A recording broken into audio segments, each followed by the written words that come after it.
Hi guys, so meron tayong parcel na dumating today, ano? Ayan po, no? Silyado syempre. Ayan. At ito na yung ating nabangan na hose para dito, no? Actually, mabubuo na natin siya. May lalagay natin pero hindi natin magagamit.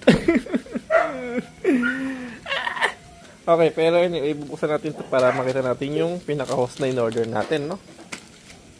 Diba, Hachi?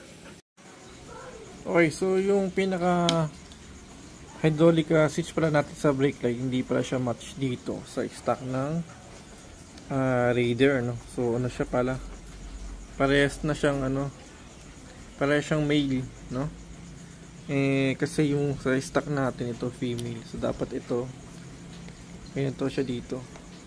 So no, sana dapat meron siyang specific for Raider, around 50. So universal nga siya, kaso dapat pang Raider talaga dapat ang ilagay sa kanya, no? So ngayon kailangan pa nating i-rewire to, no?